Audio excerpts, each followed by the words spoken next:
WLVS. What up, y'all? This your boy Ace here. Welcome to Afternoons Delight. And so, I love making Abby Steiner videos, man. I love it. I love it. So today we're finally going to tackle this one. This is one of the ones off my bucket list that I gotta get up as soon as possible, man. The face of USA track and field going forward, bro. We gotta have that discussion. I've been seeing some debates in the comment section on my channel and other channels and all around YouTube. Some of the other YouTubers have covered this topic already. It's time for my view on it. And I'm going to explain why I think Abby Steiner should be the main face of USA TAF. Now, what does it inquire? What is required to be the main face of USA track and field, or any organization, or any team, or whatever you're a part of? What is in a requirement? I think you need two things. You need to be great at what you do, and then you need to be marketable. And Abby is probably the most marketable track and field, USA track and field athlete we have right now. And I'm going to tell you why she's the most marketable. She's the most marketable because of the color of her skin. That's obvious. Like, that's no fault of her, but let's keep it real here. She can bring in people that black athletes cannot bring into the sport. You know what I mean? Now, can you be great and bring those type of people in? We saw with Usain Bolt. Usain Bolt did that. Black Jamaican. And the thing about it was, he wasn't even an American. He was bringing in people to the sport back in the 2010s. He actually was probably the one that actually got track and field back on track in the world, because we had all the doping scandals of the 90s and 2000s that was plaguing the sport. And he was the great thing about it. But there's always been this thing with the Jamaicans. They don't get tested a lot, or, they might be taking some steroids. I was talking to my boy Javier in the comment section last week. He believes they're on steroids. And they're taking some. Like, I don't even like to think about that stuff, because until it's proven, I don't really want to even tackle it, and I don't want to be petty and say they're taking it and that's the only reason why they won. I like to have the view that I can respect them for what they did, so I don't even like to go there. You don't go there with my athletes, I'm not gonna go there with your athletes. So that's just the way it is. Now, like I said, we as a country for track and field, since the 2000s, we haven't gotten off the ground still, I feel like. I feel like the Jamaicans have dominated the sport the last 10, 15 years. And we still haven't gotten off the ground. Now, we had a couple of faces here and there, like a Justin Gatlin, or Allison Felix, or whatever. But truly, that era was so bad.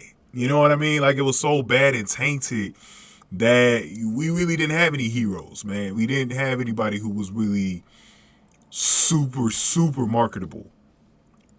Now, here in the 2020s, it's a new decade. It feels like it's a new era on the horizon. We got, supreme athletes. We got Sydney McLaughlin. We have Athene Mo. We have Arian Knighton. You know what I mean? And we got some other young blood. We got some young blood that's in the sport right now on the pro level that's still trying to build up their craft. We did have Sha'Carri Richardson at one point, but,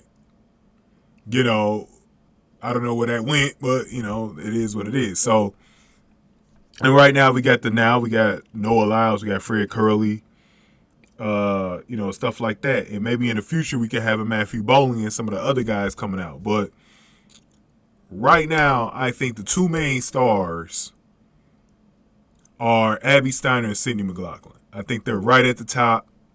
I think that it's a battle between them. But the difference between Abby Steiner and Sydney McLaughlin right now is that Sydney McLaughlin is really good, great. She's already great. She's probably going to the Hall of Fame today if she retired. That's how good she is. But a lot of people feel like she's just not as marketable to really bring in casual viewers, right, to the sport? Can she bring in casual viewers? Like, I don't even think Sydney McLaughlin even has the same cachet that Sha'Carri Richardson had, you know.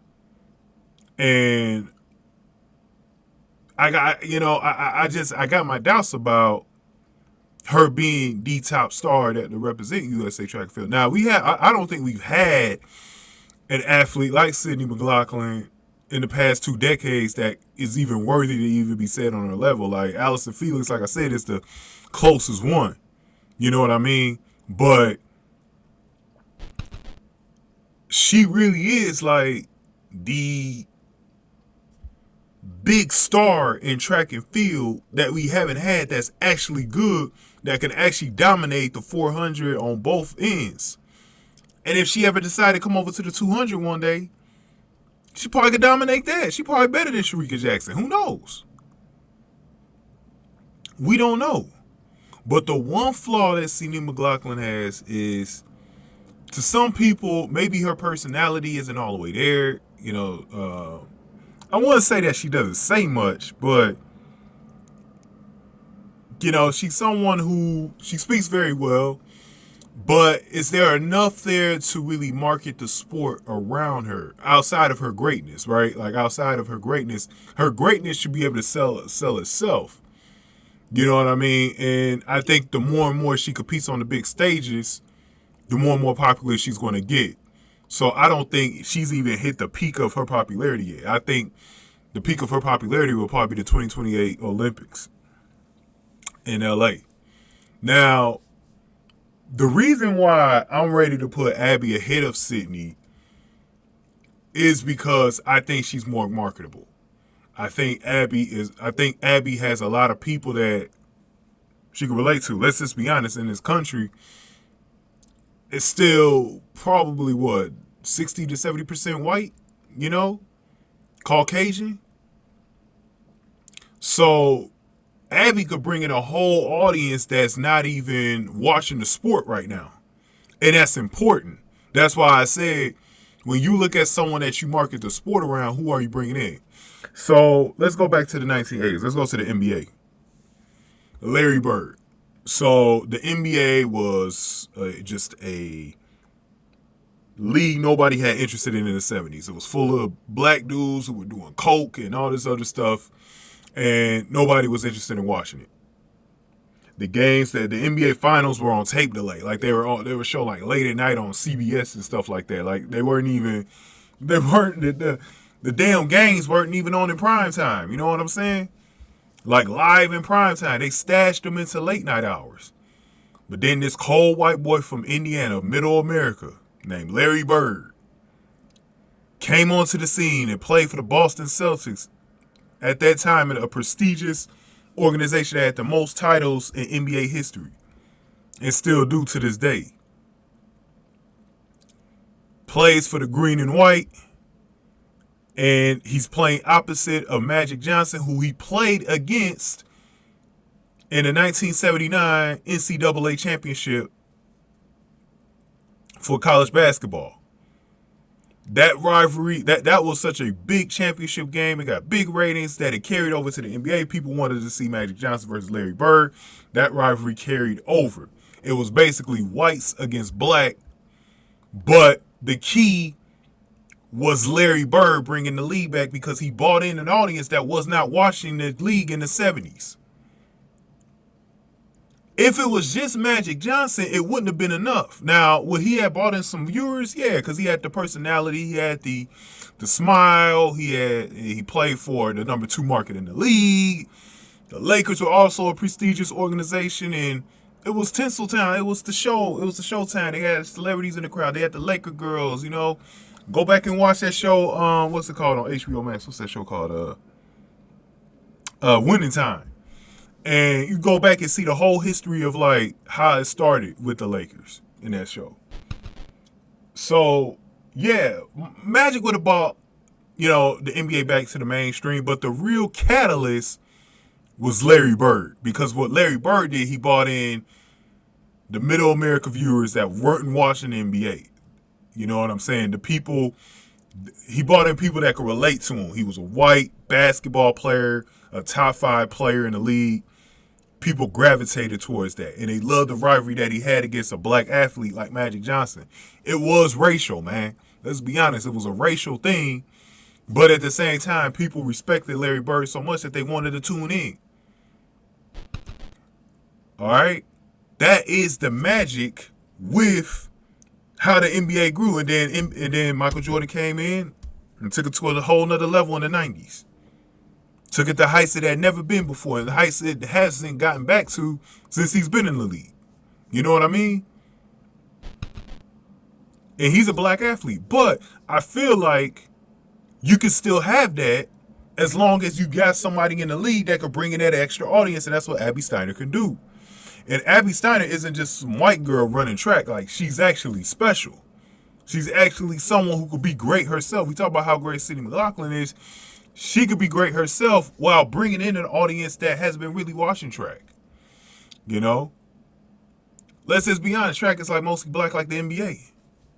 So they're not bringing in really a lot of white viewers who would typically watch the sport. Or though a lot of those viewers right now are watching swimming and gymnastics. You know what I'm saying? They're watching swimming and gymnastics. They were watching women's soccer, but then, you know, the whole woke movement came over with that, you know, with U.S. women's soccer, and now people aren't as interested in U.S. women's soccer as they was just 3 years ago when they were last in the World Cup. You know what I mean? So, with Abby, I made a video about the patriotism thing, how she reacted to the national anthems, and how people had to, you know, I'm not going to go because it's just, the reason why I'm not going to do it because it's going to end up being a long video. This one's already long itself. But I knew this was going to be a long video because it had to be something that I had to go over, and I had to go over a number of things.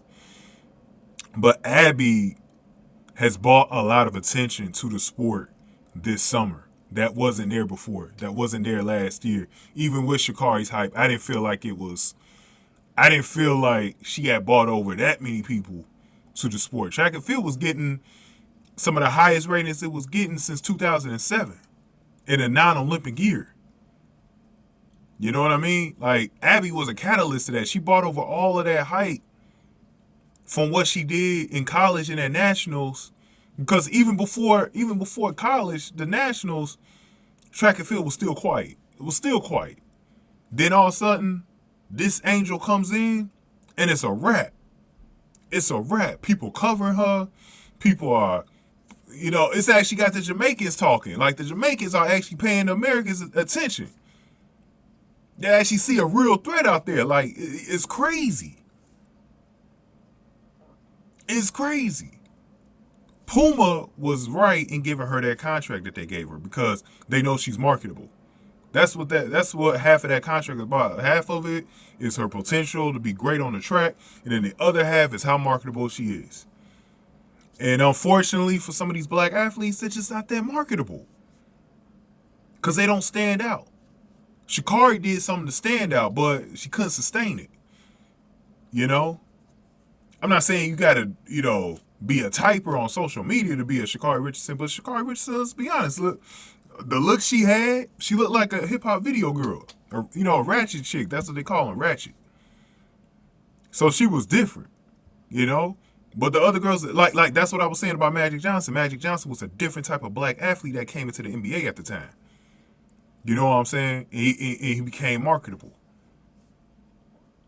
Now, I also think Athene Mo has got a chance to really be someone who's marketable as well. She's fast. She's doing things that we haven't seen in a long time in the 800 meters. She's going to be in the 400. She's going to be in the 1500. Arian Knighton. I didn't get a chance to really talk about him. Arian Knighton could be the best face of the U.S. male scene in track and field. He's expected to be the next Usain Bolt for the American side. So he's obviously going to be someone that's marketed.